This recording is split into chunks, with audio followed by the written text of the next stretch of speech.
CEO অনেকদিন ধরে কোনো প্রশ্নের উত্তর দিতে চাচ্ছেন না, মিডিয়ায় তিনি আসেন না, এর প্রশ্নের জবাবদিহিতাও তিনি করেন না। আমি আশা করব নিশ্চয়ই সিইও এটার ব্যাখ্যা দেবেন এটার পর। উনি দীর্ঘদিন ধরে সিইও হিসেবে দায়িত্ব পালন করছেন। আমরা যদি এই 11 বছরের হিসাবটা যদি দেখি, তিনিও আইসিসি এবং এসিসি সবাই যান প্রত্যেকটা মিটিংয়ে, সেখান থেকে টাকা পান, কিন্তু সেটা কিন্তু আইসিসি সবার জন্য টাকা পান। কিন্তু আইসিসি এসিসি সবার যাওয়া টিয়ে বিদেশ ম্যাচে দৈনিক ভাতা খাতে উত্তোলন করেছেন একজন সিইও বিসিবির। এই জন্যই বলছি টাকা কি গাছে ধরে কিনা। 1,53,85,410 টাকা খরচ করেছেন তিনি, বিসিবি থেকে নিয়েছেন। এই বিসিবি থেকে একজন সিইও আইসিসি টিএ খরচ ডিএ খরচ, ট্রাভেল অ্যালাউন্স যোগ করলে সম্ভবত এটা আরও বাড়বে। এবং এই যে টাকা খরচগুলো প্রায় 135টা খাত দেখিয়েছেন তিনি বিভিন্ন জায়গায় দেখে দেখে, তারপর তিনি আসলে এগুলো দিয়েছেন। এবং ওমান বিশ্বকাপও তারও এরকম একটা খরচ।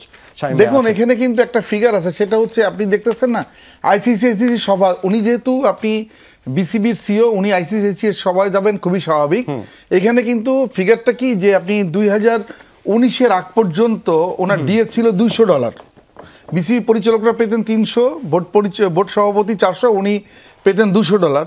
এইটাকে উনি 2019 থেকে ক্রিকেট বোর্ড ওনার জন্য সুবিধা করেছে কি, বোর্ড পরিচালকদের সমান করেছে ওনার ডিএ, $300 ডিএ, খেয়াল করেন। এবং উনি কিন্তু এই যে আপনি নিয়মিত সভার বাইরে উনি খেলা দেখার জন্য যতটা যে সমস্ত সফর বোর্ড প্রেজেন্ট করেছেন, প্রতিটি সফর উনি করেছেন বাংলাদেশ টিমের খেলা দেখার জন্য, ওয়ার্ল্ড কাপ ফাইনাল দেখার জন্য, আইপিএল দেখার জন্য, এগুলো প্রত্যেকটা টাকা ক্রিকেট বোর্ডকে দিতে হয়েছে।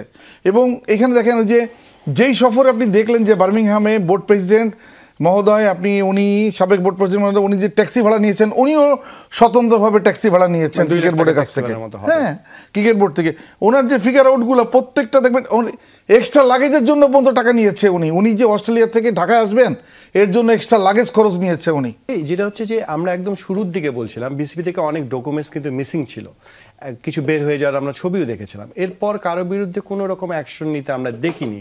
বিসিবির এই কমিটি কাজগুলো খুব স্লো, সবার মধ্যে একটা গুঞ্জন আছে, গুজব, একদম গুজব পর্যায়ে। আগের কমিটি কারোর সাথে কোনো সমঝোতা হয়েছে কিনা, বাঁচানোর চেষ্টা করা হচ্ছে না। দেখুন আপনি আপনার প্রশ্নের মধ্যেই অনেকগুলো উত্তর পাবেন। সেটা হচ্ছে আপনি কিন্তু কোশ্চেন করেছিলেন, এটা সম্ভবত 7 তারিখে, তখনও অন্তর্বর্তীকালীন সরকার গঠিত হয়নি। আপনার প্রেস কনফারেন্সে বিসিবির যে বর্তমান সিইও আছে ওনাকে প্রশ্ন করেছিলেন যে এই যে ডকুমেন্টসটা চলে গেল, আপনি 5 তারিখে রাতেই কিন্তু ঘটনা ঘটে গেছে, যেদিন সরকার পতন ঘটেছে সেই রাত্রেবেলায় বিসিবি থেকে সিসিটিভিতে কিন্তু অলরেডি ধরা পড়েছে যে কেউ একজন আপনি একটা ব্যাগে করে রাত্রেবেলা মধ্যরাত্রি নিয়ে যাচ্ছে ডকুমেন্টসগুলা, সেটা হচ্ছে ব্যাগে করে, সেখানে টাকা থাকতে পারে, ডকুমেন্টস থাকতে পারে, অনেক কিছুই আমরা সন্দেহ করি। আপনি যখন সিওকে পোস্ট করলেন উনি কিন্তু হেসে উড়িয়ে দিলেন। পরে আপনি পোস্ট করেছিলেন সেটাই হচ্ছে কি যে এই অডিট করে কারা, ওনার সম্পৃক্ততা, ওনার পারিবারিক সম্পৃক্ততা পর্যন্ত এখানে আছে। আমি আপনাকে অত দূরে যাচ্ছি না, একটা কথা বলি, সেটা হচ্ছে আপনি দেখবেন যে বিসিবির সর্বশেষ অডিট রিপোর্ট যেটা 2023-24 যেটা দাখিল করা হয়েছে এজিএমে, সেই অডিট রিপোর্টের ভলিউমটা হচ্ছে পাতা হচ্ছে সংখ্যা মাত্র 33 পৃষ্ঠা, যার মধ্যে 18 পৃষ্ঠা অবজারভেশন আর হচ্ছে 15 পৃষ্ঠা হলো আপনি শুধুমাত্র সামারি রিপোর্ট লেখা। এর আগে যেটা অডিট রিপোর্ট যেগুলো হতো সেগুলো সাধারণত দেখছি 86 পৃষ্ঠা, 103 পৃষ্ঠা এইভাবে বড় ছিল, এবং প্রত্যেকটা হেডের কিন্তু মোটামুটি সামারি শুধু না কয়েকটা পাওয়া যেত, উপহেড টেড পাওয়া যেত। এখানে কিন্তু আপনি দেখেন একটা অ্যামাউন্ট আছে যে রিসিভেবল অ্যামাউন্ট, কার কাছে কত পাবেন, শুধু অঙ্ক ফিগারটা লেখা আছে, কিন্তু কত আছে, কার কার কাছে কত অঙ্ক, সেই ফিগারগুলো নাই।